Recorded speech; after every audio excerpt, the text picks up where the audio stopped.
Shalom, selamat pagi dan salam sehat buat kita semua. Kembali kita di channel TWK Gajah Pinter Tinambunan. Namun sebelum saya mulai dengan firman Tuhan hari ini, saya mengucapkan selamat Hari Raya Idul Fitri 1 Syawal 1446 Hijriah kepada semua saudara-saudaraku teman Islam yang merayakannya. Semoga dengan hari raya ini, damai sejahtera Allah selalu menemani kita semua. Itulah harapan kita di hari raya ini. Amin. Firman Tuhan pada hari ini diambil dari Kejadian pasal 18 ayat 19.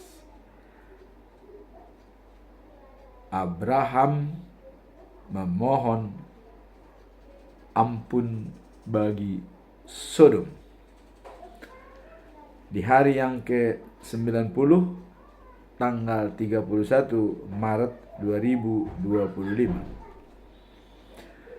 Sebagai nats adalah sebagai berikut. Sebab aku telah memilih dia supaya diperintahkannya kepada anak-anaknya dan kepada keturunannya, supaya tetap hidup menurut jalan yang ditunjukkan Tuhan, dengan melakukan kebenaran dan keadilan, dan supaya Tuhan memenuhi kepada Abraham apa yang dijanjikannya kepadanya. Bahasa Indonesia sehari-hari dikatakan demikian. Dia telah kupilih supaya memerintah anak-anaknya dan keturunannya untuk mentaati aku dan melakukan apa yang baik dan adil. Jika hal itu mereka lakukan, segala janjiku kepada Abraham akan kupenuhi. Dalam bahasa Batak Toba Siganupari didok songonon. Nunga hupilit ibana, asa ditonahon ibana tu anakna, dohot tu pinoparna. Mangului ahu, jala mangulahon nasitong, dohot natigor, molo diulahon nasidai, lehonok kuma tu ibana akka nahujanjihon. Demikianlah firman Tuhan. Sebelum kita masuk dalam perikop hari ini, kita tetap masuk dalam ayat bulanan bulan Maret. Dan hari ini adalah hari yang terakhir. Besok kembali kita dengan yang baru. Apa ayat bulanan yang baru untuk besok? Nah, di sini sebagai topik tetap kita nyatakan bahwa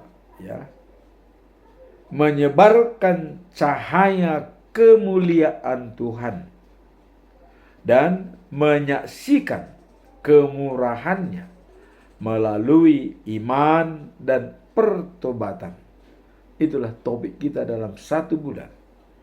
Nah, kemudian ini dijabarkan dalam Injil Matius pasal 5 ayat 16.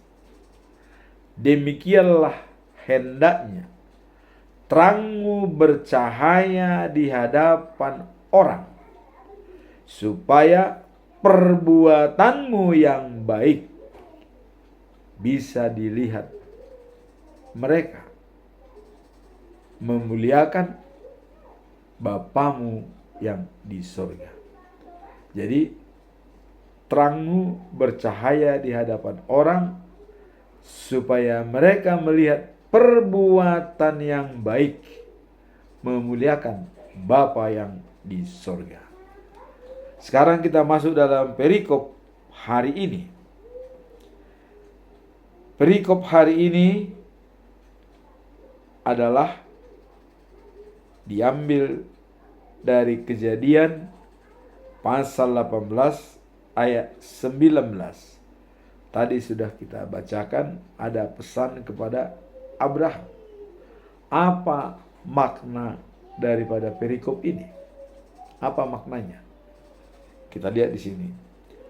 Ayat ini ya mengungkapkan kehendak Tuhan untuk mengenalkan jalannya kepada keturunan Abraham, anak-anaknya, dan menunjukkan bahwa pentingnya pendidikan dan pengajaran nilai-nilai moral kepada generasi mendatang.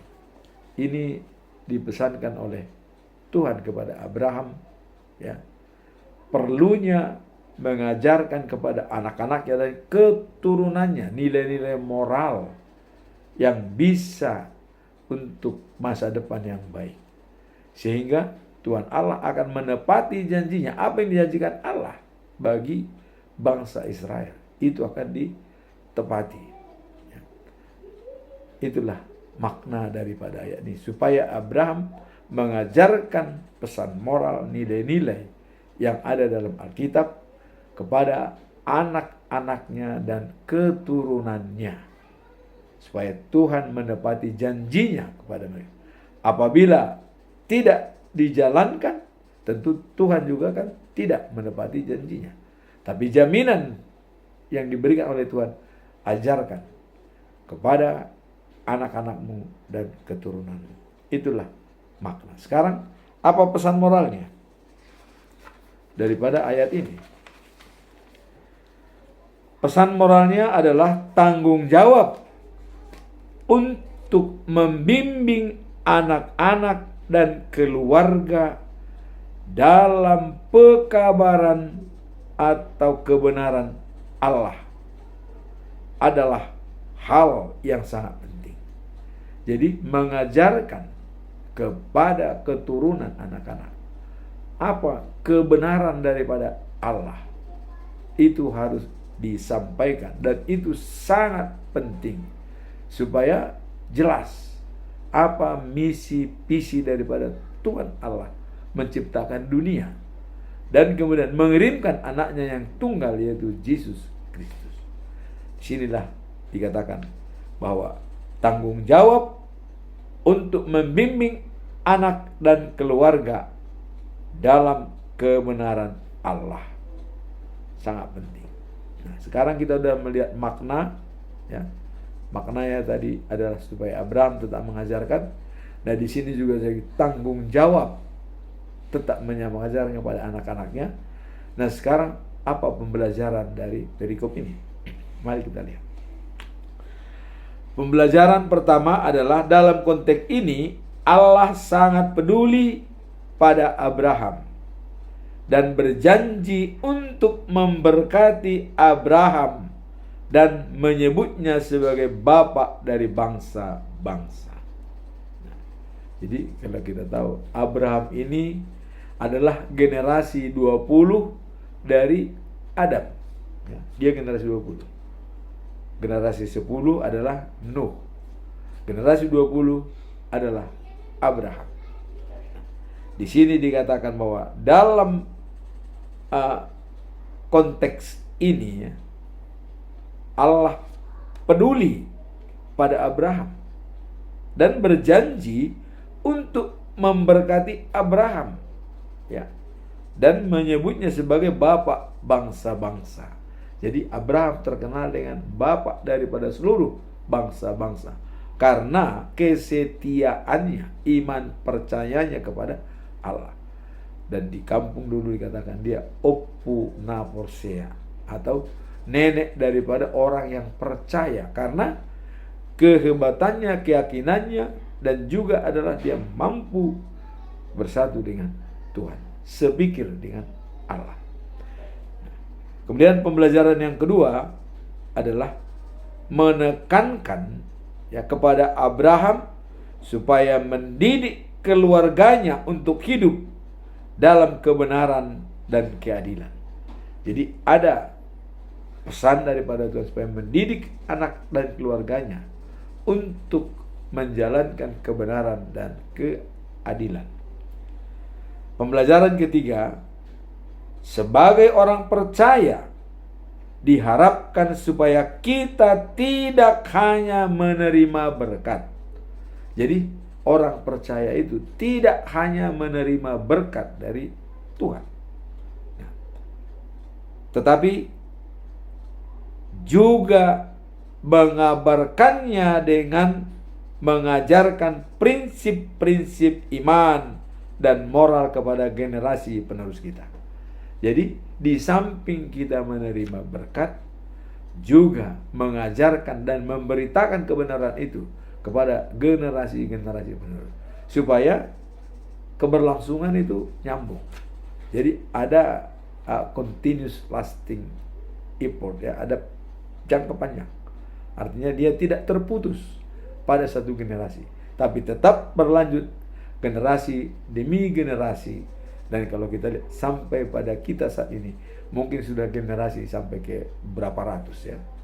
Nah, kalau pada saat Tuhan Yesus itu adalah generasi ke-60 dari Adam, ya, generasi 60. Nah, dan itu tetap berlanjut, diajarkan turun temurun. Dan kita pun mungkin nanti dalam keputusan ada penjabarannya. Mari kita lihat. Nah, sekarang pembelajaran yang keempat, Kejadian 18 ayat 19. Jadi sejumlah pendapat daripada ahli teologi, ya, mereka berpendapat bahwa pendidikan rohani di dalam keluarga adalah pondasi utama bagi iman yang kuat, yang akan membentuk, ya, perilaku dan konsistensi kepada Tuhan. Jadi merupakan pondasi utama bagi iman yang kuat.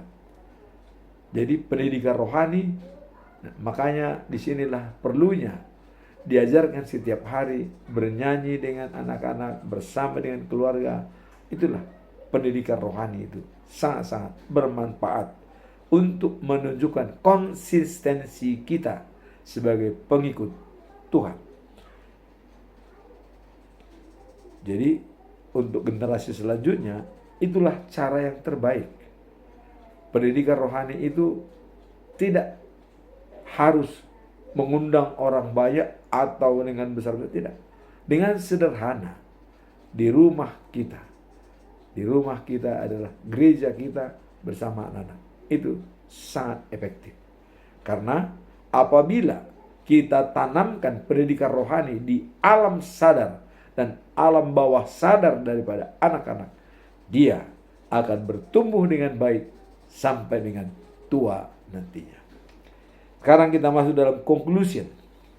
Apa kesimpulan kita dengan perikop hari ini? Ya, apa kesimpulan kita? Saya tetap mengajukan dengan 3 pertanyaan yang harus kita pecahkan bersama. Pertanyaan pertama, ya, seberapa besar pengaruh pendidikan rohani dalam keluarga terhadap perkembangan iman anak-anak di era modern ini? Seberapa besar pengaruh pendidikan rohani dan keluarga terhadap perkembangan iman daripada anak-anak? Apakah sudah lupa karena banyaknya gadget, situasi, sehingga lupa kepada Tuhan? Mari kita lihat. Pendidikan rohani dalam keluarga sangat penting dan untuk melihat perkembangan iman daripada anak-anak. Karena dengan pendidikan rohani tersebut, kita bisa melihat perkembangan iman. Coba, kalau kita bawa anak-anak ke sekolah minggu, ya, Dia diajarkan bernyanyi, dia akan baca firman, dia ke rumah pun dia akan terbawa. Dia akan bernyanyi-nyanyi seperti di sekolah. Jadi sangat berguna dan memang baik pendidikan rohani kepada anak-anak semasa kecil. Sehingga dalam Amsal 22 ayat 6 dikatakan demikian. Didiklah orang muda ya, menurut jalan yang patut baginya, maka pada masa tuanya tidak akan menyimpang daripadanya. Jadi dengan pendidikan masa mudanya itu untuk bekal di masa tua. Ya. Seperti kita saat ini, kalau kita dulu tidak rajin sekolah minggu, rajin mengikuti CD perguruan-perguruan, mungkin kita tidak bisa sampai membaca firman Tuhan sampai tua. Mungkin akan lain ceritanya. Tapi karena didikan orang tua, diajarkan berdoa setiap pagi, itu menjadi pedoman kita.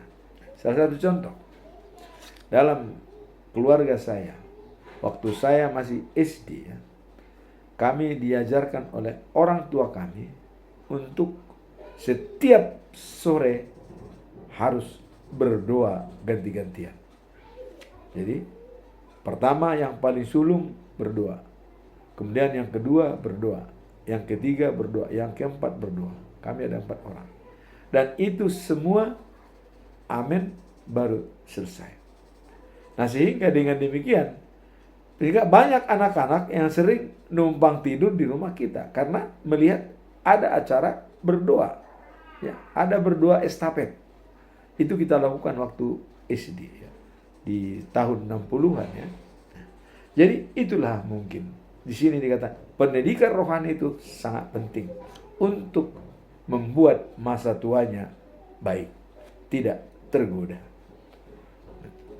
Nah kemudian pendidikan rohani bagi anak-anak yang menjadi landasan untuk kehidupan iman mereka di masa depan. Jadi itu adalah untuk pondasi dan landasan mereka di hari depan, di hari tuanya. Itu pentingnya pendidikan rohani pada anak-anak. Nah kemudian pendidikan rohani dapat meliputi berbagai aspek, termasuk ya pengajaran tentang nilai-nilai Kristen. Apa nilai-nilai Kristen itu? Kita mengambil contoh-contoh ayat-ayat hafalan dari Alkitab. Seperti contoh, misalnya Amsal 6 pasal 16 ayat 19. Ada 7 dibenci oleh Allah. Itu kita jabarkan. Nah kemudian dalam 1 Yohanes pasal yang ketiga ayat 15. Orang yang membenci saudara sama dengan pembunuh. Nah, hal-hal inilah yang perlu kita ajarkan. Ada ayat-ayat tertentu kita sampaikan. Nah kemudian dalam 1 Petrus pasal yang keempat ayat 8 dikatakan, kasihilah sungguh-sungguh sesamamu, karena kasih itu dapat menutup dosa. Wah, jadi sangat indah. Nah kemudian ada Galatia 6 ayat 9. Jangan jemu-jemu berbuat baik, karena kita akan menuai pada saatnya kalau kita tidak lemah. Matius pasal 7 ayat 12 dikatakan, apa yang hendak ingin diperbuat oleh orang lain kepadamu, perbuatlah seperti itu. Jadi di sini adalah tuai, ya, tanam tuai. Apa yang kita tanam akan kita tuai. Itulah pemusatan daripada seluruh hukum Taurat, termasuk kitab-kitab para nabi. Apa yang hendak kita inginkan diperbuat oleh orang lain kepada kita, perbuatlah seperti itu. Jadi di sini artinya sangat-sangat manusiawi. Kalau kita berbuat baik, orang lain berbuat baik. Kalau kita berbuat jahat, orang lain juga berbuat jahat. Jadi ada di sini tabur tuai. Nah itu yang perlu kita renungkan. Ada ayat-ayat tertentu yang harus kita hafalkan. Tapi yang otomatis yang harus kita yang kita hafalkan setiap hari adalah pada saat kita di CD. Di CD itulah ayat yang dipatrikan di dalam diri kita. Dan itu kata-kata terakhir dari pendeta apa? Saya burjumaho rasiramate dungi leonok kumatuo tupal hanguluan. Ya, kamu harus baik sampai ajal tiba supaya diberikan mahkota yang baik. Dan dikatakan parangehon ma hatai aidu hanguluan. Artinya dengarkan firman itu, karena itulah jalan hidup. Yesus mengatakan, akulah jalan, kebenaran, dan hidup. Tidak ada seorang pun sampai kepada Bapa tanpa melalui aku. Ya. Yohanes 14 ayat 6. Itu jelas. Nah, hal-hal itulah yang perlu ditanamkan. Artinya ada ayat-ayat tertentu dalam pendidikan rohani dalam keluarga yang harus dihafalkan oleh anak-anak kita.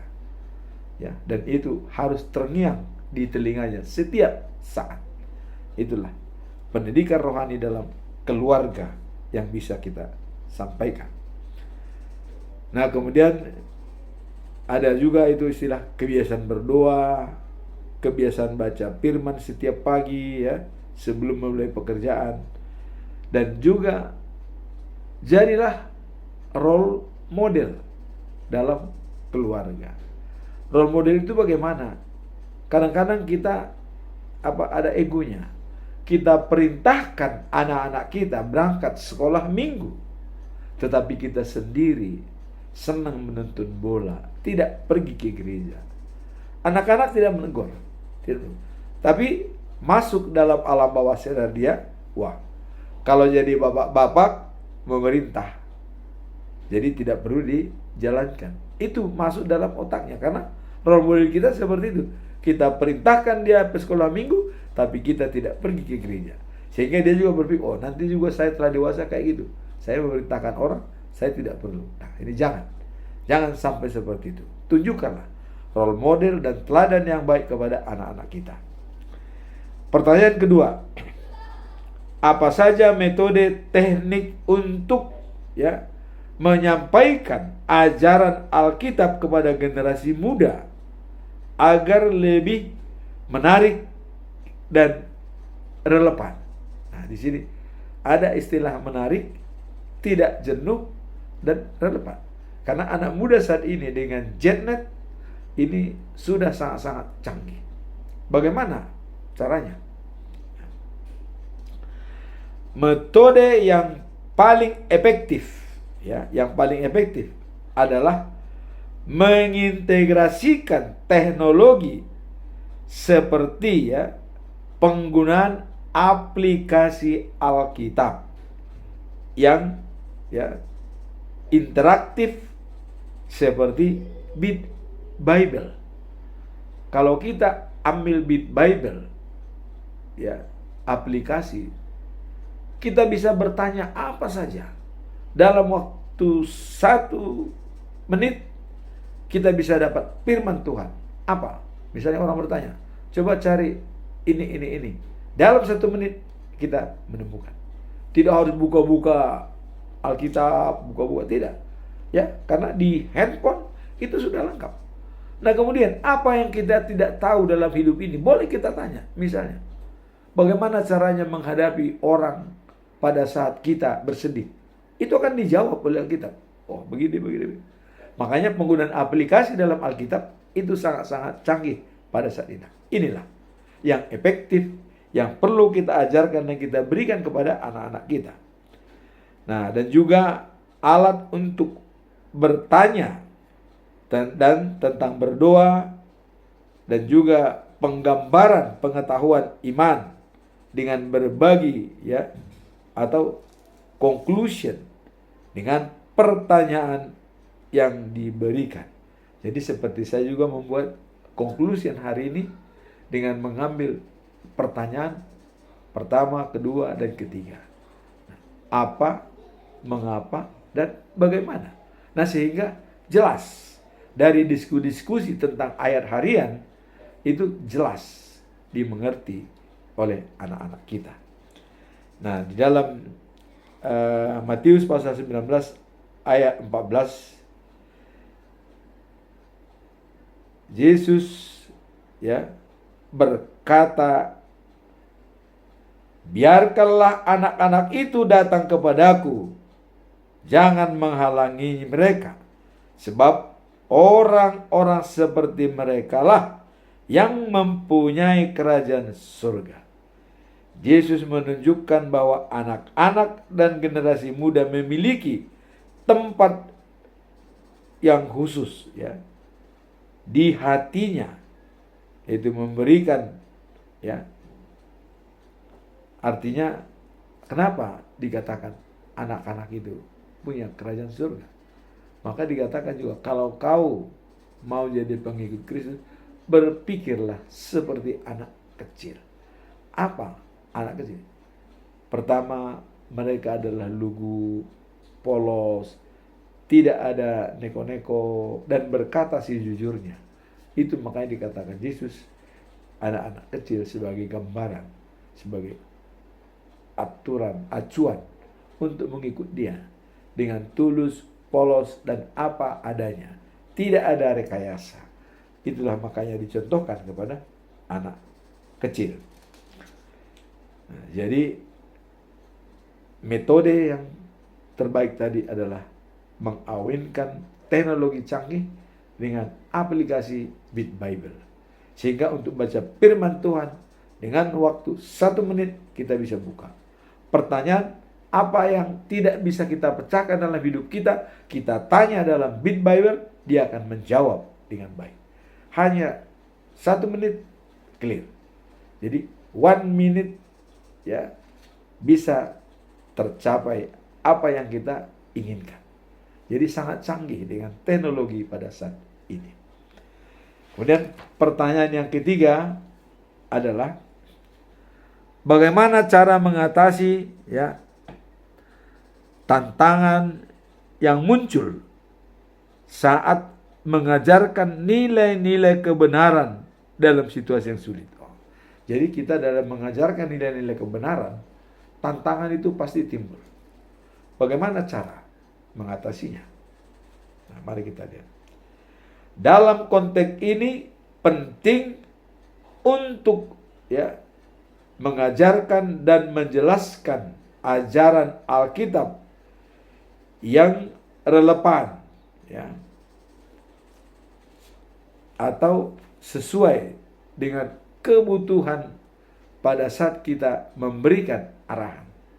Jadi sehingga tidak tidak terganggu oleh situasi dan lingkungan.